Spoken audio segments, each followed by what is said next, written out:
নমস্কার। আর্ট ট্রাভেলার্সে আমি আপনাদের সামনে আবার এসে উপস্থিত হয়েছি। আপনারা জানেন বিগত কিছুদিন আগে আমি আপনাদের সামনে এসেছিলাম একটা ব্লগ নিয়ে, যেটা হচ্ছে সিএমসি হাসপাতাল সংক্রান্ত। সেই ব্লগ করতে গিয়ে আমি দেখেছি বিভিন্ন রকম রোগীর আমি সঙ্গে ইন্টারাকশন করার সুযোগ পেয়েছি। তাই সেই কথাটাকে মাথায় রেখে আমি আপনাদের সামনে আবার একটা নতুন ব্লগ নিয়ে এসেছি। এই ব্লগটাকে শুধুমাত্র পার্টিকুলারলি আপনারা কোনো একটা পার্টিকুলার হাসপাতালের সংক্রান্ত হিসেবে ধরবেন না। আমি সার্বিকভাবে আপনাদের সামনে সমস্ত কিছু এবং অনেকগুলো হাসপাতাল সংক্রান্ত বিষয় নিয়ে আলোচনা করব এবং কতগুলো কথা আমি আপনাদের সামনে শেয়ার করব। আপনারা জানেন আমি আমার জীবনের বাস্তব অভিজ্ঞতা দিয়েই সেইগুলোর যে নির্যাস আমি আপনাদের সামনে তুলে ধরি, আর কিছুই নয়।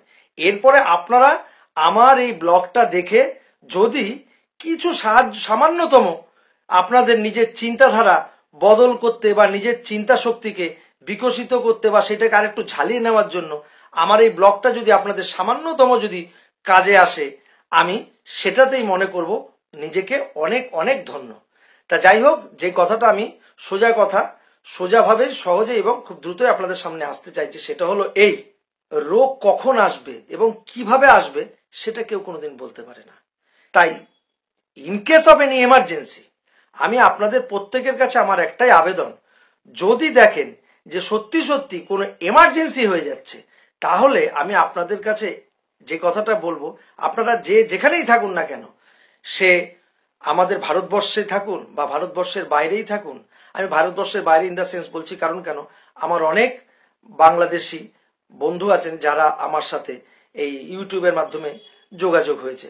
তাই আপনারা যার যার সেই এলাকায়, অর্থাৎ আমি যেমন আমার এলাকায়, আপনি তেমন আপনার এলাকায় যে সমস্ত মেডিকেল কলেজ এন্ড হসপিটাল, যে সমস্ত জায়গায় খুব দ্রুত পৌঁছানো সম্ভব, আপনারা তাৎক্ষণিক সেখানে চলে যাবেন।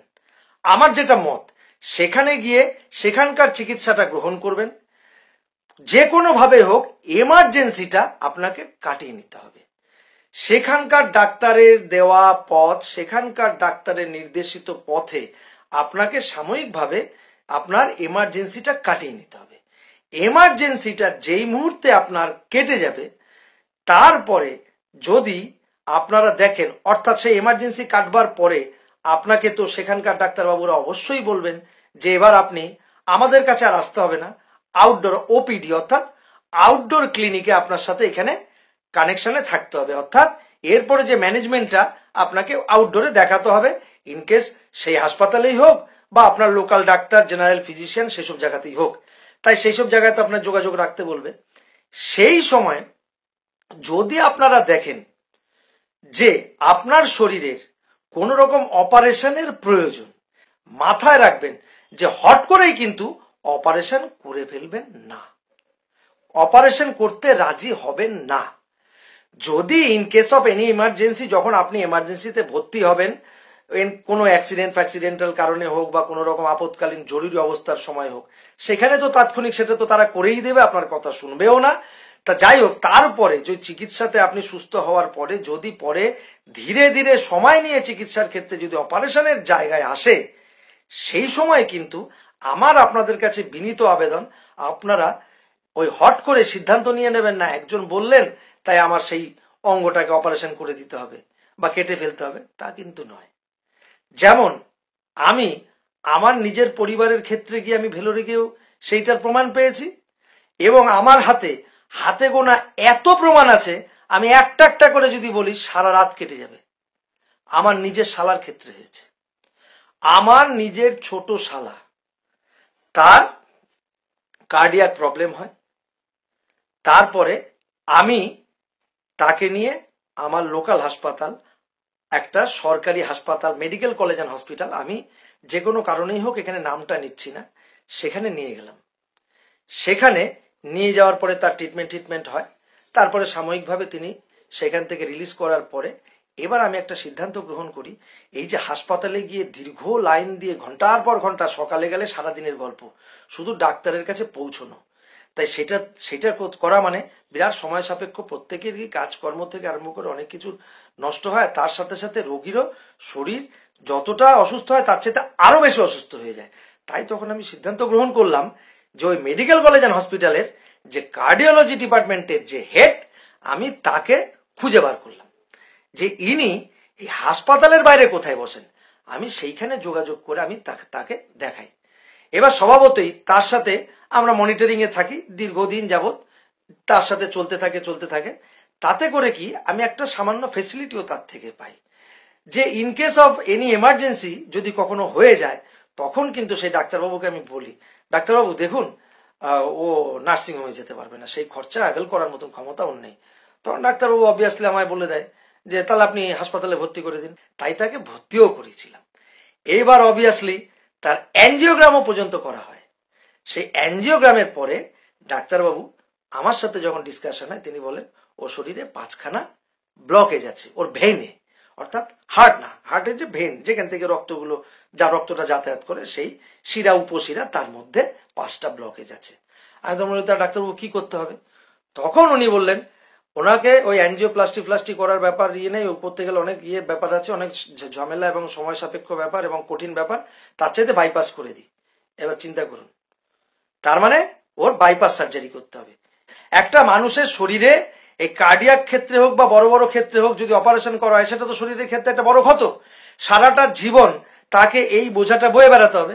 অবভিয়াসলি আমরা তখন আমাদের কিছু ওয়েল উইশারের সাথে আলোচনা করি, তারাও তখন বলেন ওই একটাই কথা যে না, একজনের কথায় কিছু করা যাবে না। অবভিয়াসলি তাই। এরপরে আমরা কি করলাম, ওইখান থেকে চলে গিয়ে আমরা আরো একজন বড় যিনি কার্ডিওলজিস্ট, তার সাথে যোগাযোগ করলাম এবং সেইটা একটা বড় রেফারেন্স থ্রুতে গেলাম। সেই রেফারেন্সের কথাটা আমি আপনাদের সামনে, তার নামটা বলতে চাইছি না, ইন দ্য সেন্স সেই ভদ্রলোক খুব পাওয়ারফুল লোক এবং তার থ্রুতে সেই যে ডাক্তারবাবু, তিনিও একজন পাওয়ারফুল ডাক্তারবাবু। তখন তিনি বললেন, উনি যখন আমাকে পাঠিয়েছে তাহলে আপনার সাথে আমি ব্যক্তিগতভাবে একটা ছোট্ট ক্লাস করব। তখন উনি সেই সিডিটা, ওদের অ্যাঞ্জিওগ্রাম ওর সিডিটা নিয়ে গিয়ে তিনি তার কম্পিউটারে দেখে আমায় বললেন, এই দেখুন এই যে ওর এই জায়গায় 5টা ব্লকেজ আছে, তাহলে এগুলো তো অপারেট করতে হবে বা যাই করতে হবে। তখন বললাম তা ডাক্তারবাবু এরম তো বাইরে বলছে অপারেট করতে হবে, আমরা তো অপারেটটা করতে চাইছি না, আপনার যে চিন্তাধারা সেটা কি, সেটা আমায় বলুন। তখন ডাক্তারবাবু বললেন যে অপারেট যখন করতে চাই, অপারেট করলে তো ভালোই হয়, তবে অপারেট যখন করতে চাইছেন না, আর আপনাকে যিনি পাঠিয়েছেন আপনাদেরকে আমার কাছে, তার সামনে তো অনেক কিছু ভুজুং ভাজুং দেওয়াটাও সম্ভব না, তাই সত্যি কথাটা আমি আপনাদের সামনে বলে দিচ্ছি, যদি আপনারা আমার মনিটরিং এ থাকেন তাহলে কিন্তু আমি এগুলোকে মেডিসিন দিয়েও সারাই করে দিতে পারি। তাহলে কোন জায়গায় গেল বিষয়টা? উনি বললেন কি যে অপারেশনটা মাস্ট, অপারেশনটা করতেই হবে। আর ইনি কি বললেন, অপারেশন ছাড়া মেডিসিন দিয়েও সারবে। এই গেল একটা উদাহরণ। আর একটা উদাহরণ দিচ্ছি। আমার একজন কলিগ আমার সাথে চাকরি করেন, তার শাশুড়ির কথা বলছি। তার শাশুড়ির বয়স মোটামুটি ধরে নেন 65-র ওপরে, একমাত্র জামাই, মানে একমাত্র মেয়ের জামাই। হঠাৎ শুনতে খারাপ লাগবে, একজন মহিলা, তার নিচের পোর্শন থেকে ব্লিডিং শুরু হয়ে গেল। আচম্বিত মানুষ, পাড়া প্রতিবেশী থেকে শুরু করে আত্মীয় স্বজন কাউকে উনি বলতে পারছেন না কি হলো। এই 65 থেকে 70-এর মাঝে আমার বয়স, এই বয়সে ব্লিডিং, এটা কি করে সম্ভব হয়? এই বয়সটা তো সেই জিনিস হওয়ার নয়। তাই তিনি কাকে কি বলবে সামলাতে পারছেন না, বাধ্য হয়ে বেশ কিছুদিন বাদে উনি যখন আর পারছেন না, তখন ওনার নিজের মেয়েকে জানান, বলে মা এই ব্যাপার, আমি এখন কি করব, তোর কি মতামত? মেয়ে বলে মা কি বলো মা, এই বয়সে এটা কি করে সম্ভব? তাহলে সঙ্গে সঙ্গে তুমি চলো, গাইনির সাথে দেখা করতে হবে, এখানকার গাইনির ডাক্তারকে কিছু দেখাতে হবে। ওর স্বামীকে খবরটা দেয়, ওর স্বামী মানে যে হাজবেন্ড, সে আমার বন্ধু, তাকে সে তখন বলে যাও তুমি বাপের বাড়ি যাও, মাকে নিয়ে গাইনোলজিস্টের সাথে দেখা করো, ও তারা ঠিকঠাক করে দেবে। যথারীতি মফস্বল এলাকা, হুগলি ডিস্ট্রিক্টের কথা বলছি, একটু ইন্টেরিয়ারের মানুষ, ওখানকার ওরা চন্দননগরে এসে এবং ওখান থেকে শ্রীরামপুরে, ওইখানকার ওদের একটু হুগলির হচ্ছে টাউন, বড় জায়গা, সেইখানে বড় একজন গাইনোকোলজিস্টের রেফারেন্স নিয়ে এসে সেখানে দেখানো শুরু করে। এইবার বিভিন্ন রকম তার টেস্ট চলে, অমুক তমুক হাবি জাবি হ্যান ত্যান, দিনের পর দিন, প্রায় লাগাতার 8-10 দিনের প্রোগ্রাম। তার ওষুধপত্র অমুক তমুক হ্যান ত্যান চলছে।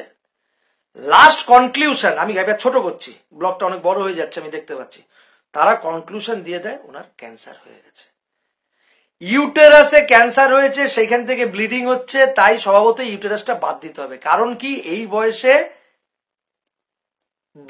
ব্লিডিংটা হওয়ার কথা না। তাহলে ডাক্তারবাবু ব্লিডিংটা কোথা দিয়ে হচ্ছে? ব্লিডিংটা কোথাও না, ইউটেরাসে ক্যান্সার হয়ে গেছে, ইউটেরাস থেকে ব্লাড আসছে, তাই ইউটেরাসটা কেটে বাদ দিয়ে দিতে হবে, তাহলে সব ঠিক হয়ে যাবে।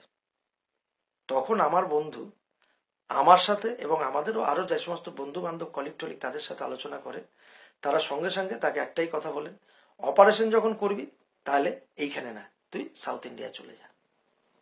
ওরা সাউথ ইন্ডিয়া চলে যায়। সাউথ ইন্ডিয়ায় সেই এক কথা আমি যা বলেছিলাম, ওরা তখন সিএমসিতে যায়।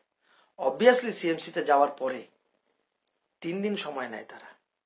যথারীতি আপনারা তো জানেন, কলকাতা রিপোর্ট নিয়ে গেলে তারা জেনারেলি ওই রিপোর্টগুলো দেখে, এবার ওরা বলে দেয় যে আপনারা আপনাদের রিপোর্টটা রাখুন, আমরা আমাদের মতো নতুন করে টেস্টিং করব। যেখানে হুগলি ডিস্ট্রিক্টের থেকে শুরু করে কলকাতার বড় বড় হাসপাতাল থেকে শুরু করে, আমি আর নামগুলো বলছি না, নামগুলো বললে বিতর্ক আসবে, তাই কলকাতারও বিভিন্ন বড় বড় প্রতিষ্ঠান সব জায়গার থেকে ছাড়পত্র পেয়ে গেলেন যে ওনার ইউটেরাসে ক্যান্সার আছে, ইউটেরাসটা বাদ দিতে হবে। সেইখান থেকে ওই সিএমসি কনক্লুশনে আসে কি না, ওইসব কিছু না, ইউটেরাসের মধ্যে একটা ফোড়া হয়েছে, সেই ফোড়াটা ইনফেক্টেড হয়ে গেছে, অর্থাৎ ইনফেকশন হয়ে তার থেকে পুজ সমেত রক্ত এবং কখনো কখনো রক্ত বেরিয়ে এসছে উইদাউট ট্রিটমেন্ট তো ঠিক জায়গায় গিয়ে পড়েনি, তাই ওইটা তো ওরমভাবেই রয়েছে। তখন তারা ডাক্তারবাবুকে জিজ্ঞেস করেন, তার ডাক্তারবাবু তোর কি করতে হবে, ইউটেরাসটা বাদ দিতে হবে? বলে না, কিসের বাদ দিতে হবে, তাহলে অপারেশন করতে হবে? না, কোনো অপারেশনের প্রয়োজন নেই, মেডিসিনের দ্বারা সারবে। তার ডাক্তারবাবুটা সারবে? বলছে হ্যাঁ। তার ডাক্তারবাবু কতদিন সময় লাগবে? ডাক্তারবাবু তখন তারা ওকে বলে 15 দিন এখানে আপনাকে থাকতে হবে, আমরা তার মধ্যে ঠিক করে দেব। ভগবানের কৃপা 15 দিন লাগেনি, 7 দিনের মধ্যে ভদ্রমহিলা কিওর।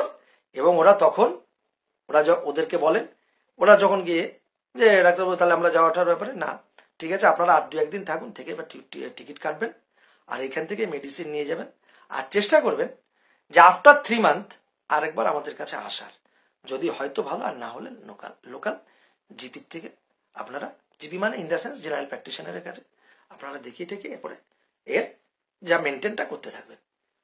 আজকের দিনে দাঁড়িয়ে সেই ভদ্রমহিলা আরো প্রায় 15 বছর পার করে ফেলেছেন, উনি কিন্তু নিশ্চিন্তে রয়েছেন, ব্লিডিং এরও কোনো সমস্যা নেই, ওনার ক্যান্সারও নেই। এই হচ্ছে বিষয়। আর আজকে যখন আমি এইখানে ব্লগটা রেকর্ডিং করছি, আমার আরো একজন কলিগ, সে ব্যাঙ্গালোরে গেছে তার নিজের চেস্টের প্রবলেমে, এবং আমার বস, আমার একজন ইঞ্জিনিয়ার, তার বাবাকে নিয়ে কার্ডিওলজির ব্যাপারে নারায়ণা হৃদয়ালয় ব্যাঙ্গালোর, তিনিও সেখানে গেছেন।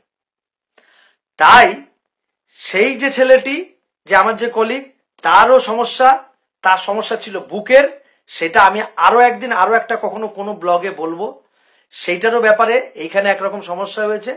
ও তখন সিএমসিতে যাওয়ার চিন্তাই করেছিল, কিন্তু সিএমসিতে যেহেতু একটু সময় সাপেক্ষ ব্যাপার, ও সিএমসিতে না গিয়ে ও সরাসরি চলে গেছে ব্যাঙ্গালোরে গিয়ে ও রাজীব গান্ধী চেস্ট সেই হাসপাতালে দেখিয়েছে। তাই আমি আপনাদের কাছে প্রত্যেকের কাছে বলছি, সাউথ ইন্ডিয়া হচ্ছে ট্রিটমেন্ট হাব, অর্থাৎ হাসপাতালের হাব। ওইখানে প্রচুর হাসপাতাল আছে। আপনাদের প্রতিটি মানুষের জন্য আমি পার্টিকুলারলি বলে দিচ্ছি, যার যা প্রয়োজন সে আপনাদের যদি ছুরি কাঁচি চালানোর জায়গায় এসে যায়, আপনারা একবার অন্তত মাথায় রাখবেন সাউথ ইন্ডিয়া। তাই আমি আপনাদের কাছে বেশ কিছু নাম বলে দিচ্ছি, যেমন যদি আপনারা ভেলোরে সম্ভব হয় তাহলে ভেলোর চলে যাবেন, ভেলোরে গেলে সিএমসি পাচ্ছেন, সিএমসি মানে ক্রিশ্চিয়ান মেডিকেল কলেজ পাচ্ছেন। যদি ক্রিশ্চিয়ান মেডিকেল কলেজে না যান, ভেলোরে আরো একটা নামী হাসপাতাল আছে, সেটা হচ্ছে নারুবি হাসপাতাল, সেটা পাচ্ছেন, সেখানে চিকিৎসা করতে পারেন। আপনারা জানেন নারুবি হাসপাতালটাও বড় হাসপাতাল, আমেরিকার হেনরি ফোর্ড তার সাথে যুক্ত আছে। এই গেল ভেলোরের দিক। এরপরে ভেলোরে যদি না যান, আপনারা যেতে পারেন চেন্নাইতে চেন্নাইতে আপনারা জানেন চেন্নাই অ্যাপেলো বিরাট বড় জায়গা, সেটাও খুব বড় হাসপাতাল, সেখানেও আপনারা দেখাতে পারেন। এই গেল চেন্নাই ভেলোর। এরপরে আপনারা যদি সেখানেও না যান, আপনারা তাহলে সরাসরি চলে যেতে পারেন ব্যাঙ্গালোর। ব্যাঙ্গালোরেও প্রচুর বড় বড় হাসপাতাল আছে, তার মধ্যে যেমন সাইবাবা হাসপাতাল আছে, যার নাম হচ্ছে শ্রী সাই হাসপাতাল, যেটা আপনারা জানেন হার্টের জন্য বিখ্যাত এবং ফ্রি অফ কস্ট। তবে সাই হাসপাতালে ইদানিং একটা প্রায়োরিটি যেটা ওরা দেখছে, যে 40-এর নিচে, একদম জন্মের পর থেকে আপ টু 40 পর্যন্ত ওরা একটু প্রায়োরিটি বেসিস দেখে, এবং তার উপরে একটু ওভারেজ হয়ে গেলে ওরা সেইভাবে ওরা বলে যে আপনারা তো জানেন যে আমাকে কাকে প্রায়োরিটি দিতে হবে, সেইটা দেখে তাও ওরা ফেরত কাউকে দেয় না, আর পয়সাও নেয় না। আপনারা জেনে রাখবেন যে সাই হাসপাতালে কিন্তু কোনো পেমেন্ট কাউন্টার নেই, সেই একটা হাসপাতাল পেলেন। আবার ওই ব্যাঙ্গালোরেই আপনারা পাবেন নামকরা হাসপাতাল, যেমন কি সেন্ট জন হাসপাতাল, মেডিকেল কলেজ অ্যান্ড হসপিটাল। আপনারা এই ব্যাঙ্গালোরেই পাবেন আপনারা কি নিম্যান্স হাসপাতাল। সেন্ট জন যে হাসপাতালটা বললাম ওটা হচ্ছে মেডিকেল কলেজ অ্যান্ড হসপিটাল, ওর মধ্যে সমস্ত ডিপার্টমেন্ট আছে, সবকিছুই স্পেশালাইজড।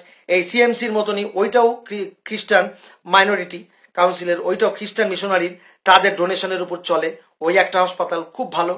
আরেকটা বড় হাসপাতাল আছে যেমন Manipal medical college and hospital, সেটাও একটা প্রাইভেট হাসপাতাল, খুব বড় হাসপাতাল এবং খুব ভালো মাপের চিকিৎসা হয়, ওইটাও মেডিকেল কলেজ অ্যান্ড হসপিটাল, সেখানে একটা আছে। আপনারা আরো একটা হাসপাতাল পাবেন যেমন NIMHANS, national institute of health and mental science. হ্যাঁ, এই যে মেন্টাল অ্যান্ড নিউরোলজিক্যাল সায়েন্স, এই যে হাসপাতাল, এইটাও একটা বড় হাসপাতাল। নিউরো অর্থাৎ নার্ভের সবচাইতে বড় হাসপাতাল ভারতবর্ষের মধ্যে 1 নম্বর। এইটা হচ্ছে সেন্ট্রাল গভর্নমেন্ট দ্বারা পরিচালিত, কিন্তু অ্যাটমসফিয়ার একটা পুরো প্রাইভেট হাসপাতালের মতনই। আপনারা জানবেন খুব পরিষ্কার পরিচ্ছন্ন সবকিছু, ওখানে সুন্দর সিস্টেম, হয়তো বলে দিলাম। সাউথ ইন্ডিয়া ট্রিটমেন্টের সাথে আপনি বাইরের আর কোথাকার ট্রিটমেন্ট সিস্টেম মেলাবেন না। অন্যান্য জায়গার হাসপাতালে যে সমস্ত স্টাফ থেকে শুরু করে তাদের যে অ্যাটিটিউড, তারা রোগীদের সাথে যা ব্যবহার করে, তার সাথে সাউথ ইন্ডিয়াকে কিন্তু আপনারা মিলিয়ে দিলে চলবে না। তাই এই গেল একটা নিমহ্যান্স। তারপরে আপনারা যেমন পাচ্ছেন জয়দেবা হাসপাতাল, তারপরে আপনারা পাবেন বৈদেহী হাসপাতাল, এর পাশাপাশি আছে যেমন রাজীব গান্ধী, ইন্দিরা গান্ধী, সঞ্জয় গান্ধী হাসপাতাল। সঞ্জয় গান্ধী হাসপাতাল হচ্ছে অস্থির জন্য বিশেষজ্ঞ, মানে বোন সংক্রান্ত যে কোনো ব্যাপার সঞ্জয় গান্ধী হাসপাতালে গেলে আপনারা খুব ভালো ট্রিটমেন্ট পাবেন। চেস্টের জন্য স্পেশাল, বুকের সময় এই লাংস ফাংস সম্পর্কিত যে সমস্ত ট্রিটমেন্ট, এই সমস্ত কিছুর ক্ষেত্রে একটা বিরাট বড় হাসপাতাল, সেটা হচ্ছে রাজীব গান্ধী হাসপাতাল, সেইটা আপনারা সাহায্য পাবেন। এরপরে আরো একটা হাসপাতাল যেমন আছে ইন্দিরা গান্ধী হাসপাতাল, এই ইন্দিরা গান্ধী হাসপাতালের বিশেষত হচ্ছে এইটা হচ্ছে শিশু রোগ বিশেষজ্ঞ হাসপাতাল, চাইল্ড মানে পেডিয়াট্রিক হসপিটাল। এই যে ইন্দিরা গান্ধী, রাজীব গান্ধী, সঞ্জয় গান্ধী, এই যে 3টে নামের হাসপাতাল, এইগুলোও কিন্তু সরকারি পরিচালিত। তা যাই হোক, অনেকগুলো হাসপাতালের কথাই বললাম। আপনারা এক এক এক এক এক এক করে আপনারা এই সমস্ত জায়গায় আপনারা চলে যাবেন। আপনাদের কাছে আমার বিনীত আবেদন, সেখানে গিয়ে আপনারা সরাসরি যোগাযোগ করবেন, কোনো দালাল ধরার প্রয়োজন নেই। খুব ভালো ব্যবস্থা, আপনারা জানেন না এত সুন্দর ব্যবস্থা, ওরা রোগীদের সাথে এত ভালো ব্যবহার করে। দক্ষিণ ভারতের যে হাসপাতালগুলো রোগীদের সাথে এত সুন্দর ব্যবহার করে, আপনাদেরকে বলবার মতো না। সেই জায়গা থেকে আপনারা কনসাল্ট অন্তত একবার করবেন, তারপরে সিদ্ধান্ত নেবেন কি করতে হবে।